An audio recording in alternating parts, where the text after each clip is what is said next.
Hey, everybody. Hey, thanks for joining the God and Country Collision of Faith and Politics podcast. I really appreciate it.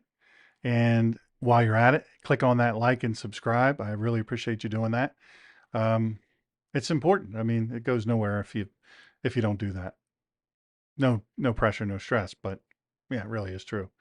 This podcast is entitled "Lying Liars and Five Ways to Tell They're Lying."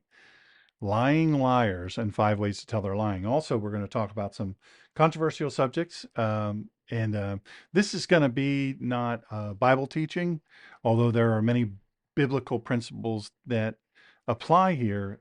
It's not going to be specifically a Bible teaching. It's going to be very short.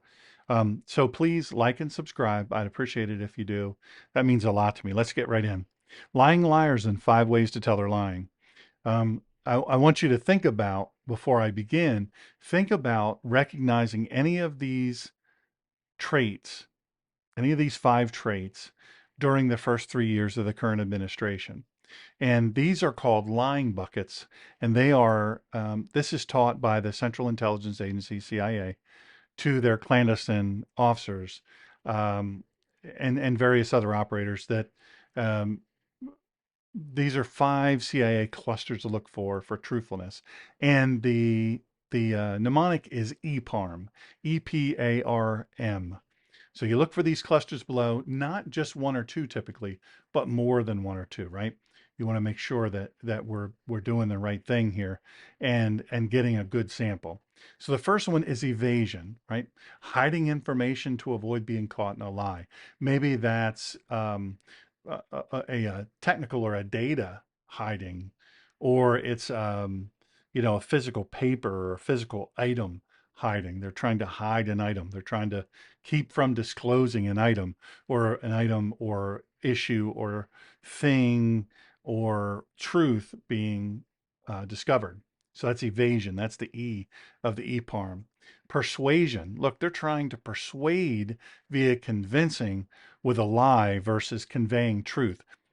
I give this example all the time that the United States Secret Service, Department of Treasury, specifically, is tasked with um, ensuring the integrity of our currency supply, right? So counterfeiting is a big deal. So the way that they learn, a new agent, a new Treasury Service officer that's involved in this function, what they'll do is they'll handle and look at very closely, even under magnification. They'll handle it under different circumstances, millions and millions of dollars worth of currency. This is what they do. And then they will hand them counterfeit currency, and it really stands out. So when someone is trying so hard, this is the P in EPARM, to persuade via convincing with a lie rather than conveying the truth, right? They could tell you the truth, but they're going to give you some big roundabout, excuse or reason. And eventually those things come out. The A in EPARM, the third in the five clusters, is aggression, right? Aggression. When they're cornered, they begin to lash out aggressively when maybe they were not aggressive just moments before. So, and it's just totally off the wall. Like, what in the heck? Why? What? Why are you being so aggressive? That doesn't make any sense, and so that really sticks out. Well, the reason for that is they're being aggressive because they're cornered and they're fighting their way out. They're trying to fight their way out. So that's an important one, and that sometimes is an obvious one. And sometimes we're a little caught off guard. Like we're like, holy crap, what happened? What happened? This what flip? Did you flip a switch? Did I flip a switch? Somebody flip a switch? Because suddenly you're like super aggressive, and you weren't 2 minutes ago, a minute ago, and that sticks out to you. So pay attention to that. The A in EPARM, the third in the CIA cluster, to determine if somebody is lying. Help you determine. Number four is reactions. I told you we're going to go fast. Write in the comments if you have any questions about any of these things.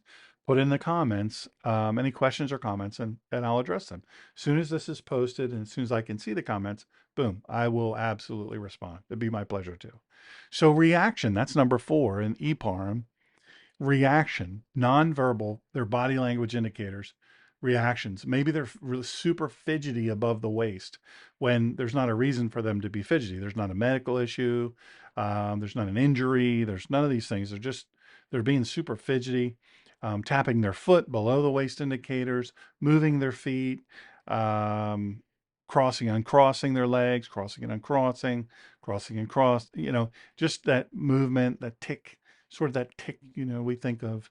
So these are reactions that are, you ask them a question, you say something, and suddenly there's this big physical response, right? It's a nonverbal. They're not saying anything, but it's a physical response.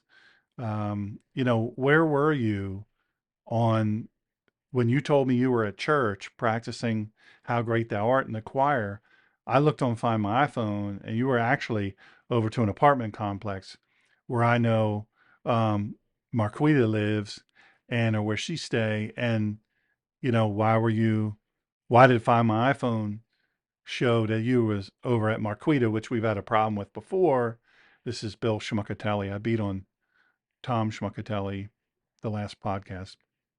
I don't want to be too hard on Tom. He's got his issues. So Bill Schmuckatelli, he messed around on his wife, Mary Schmuckatelli, with Marquita, and she knows where Marquita lives. And so she sees on Find My iPhone that he's not at choir practice, practicing singing How Great Thou Art or Amazing Grace or the Old Rugged Cross or What a Friend. He's not doing any of those things. His phone shows that he's over at Marquita's apartment complex. And suddenly when you ask him that, out of nowhere, he goes,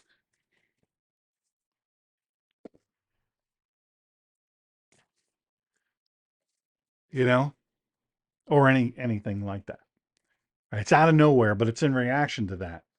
That's a tricky one. And that means you have to be looking at them to be able to detect it. You have to look at them to perceive the motion and to receive that, to understand, okay, something's happening here, right? So that's reaction, nonverbal body language indicators. This one is a tough one, manipulation. This is the M in EPAR, manipulation.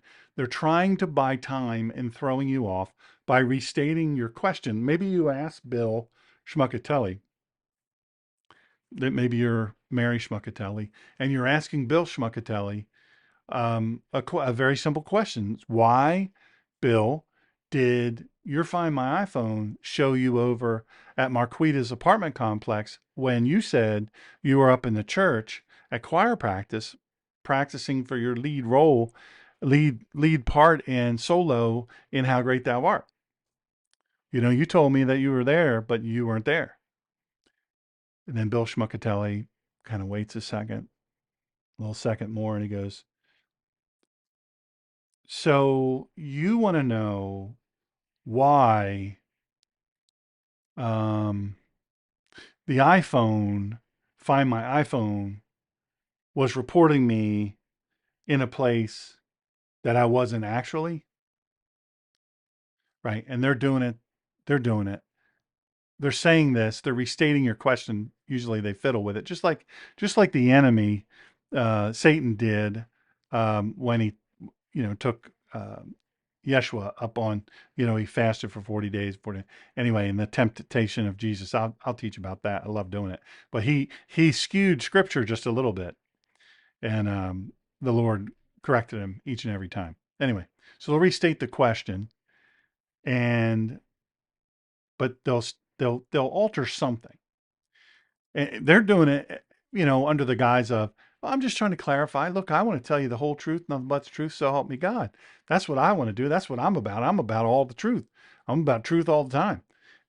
But when actually what they're doing is they're just trying to buy time to craft a lie or be sure they're staying on that line of an existing lie to be congruent to present statements. They want to be able to figure out, okay, I need to manipulate this person, Mary Schmuckatelli. This is Bill Schmuckatelli, by the way, known liar, Bill Schmuckatelli, and so he's trying to figure out, okay, I need to buy myself time. How do I do that? Well, I know what I'll do. I'll restate her question. It'll take a long time to do it, as though I'm Mr. Truthfulness. Now, I want you to consider this president, the current president. Um, He's been looking you straight in the face while lying to your face for 40 plus years. I think old habits die hard, right? So let's say the quiet part out loud. His issue now is not about how old he is. This is not an ageism deal, right? It's not about chronological age. It's about mental acuity, mental capacity, cognitive ability, right? His issue is his mental acuity and his mental capacity. It's not his age.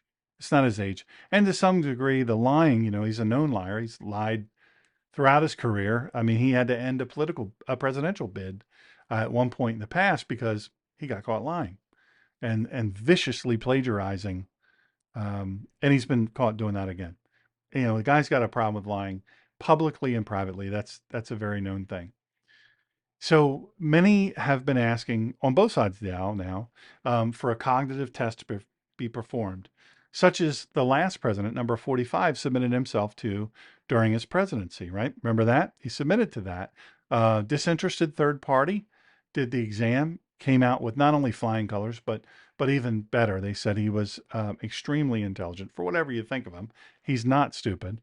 And cognitively, he was, sharp as a tack, right? So, look, I'm cognitively and neurologically tested every week through the Veterans Administration hospital that I go to every week for therapy and different medical stuff.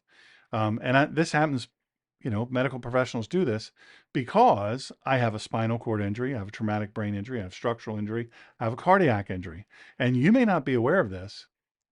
This is gonna be a shock to a lot of you. I mean, if you're driving, I can't be held responsible for if you crash when you hear this. If you're on a ladder and you're listening to this, just hold on to something. You might want to sit down. But the really big news is I'm not the president of the United States.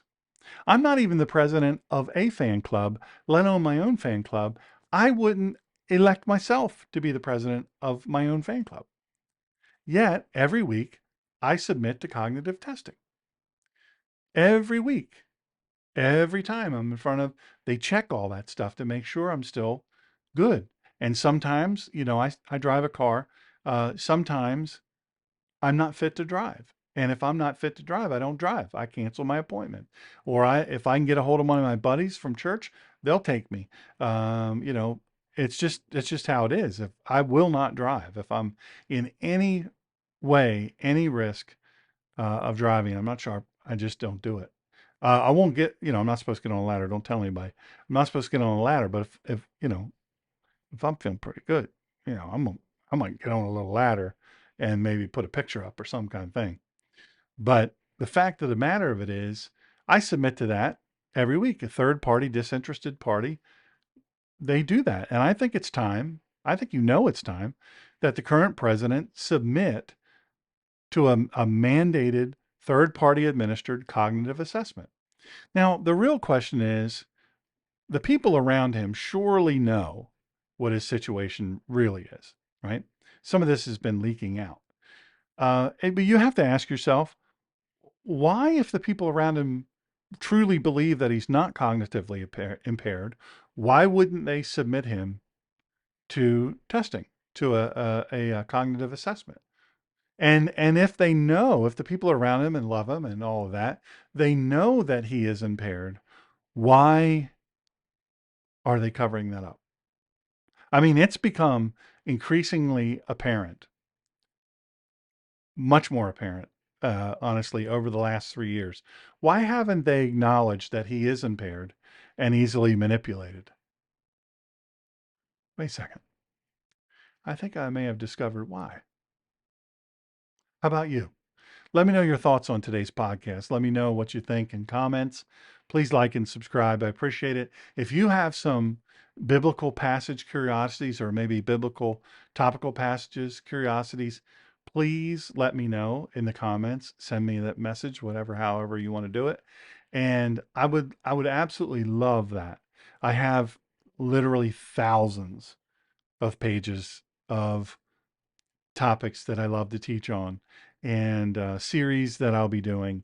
But I'm interested on the ones that interest you. So please let me know in comments, like and share, hit the little bell, and God bless you and keep you.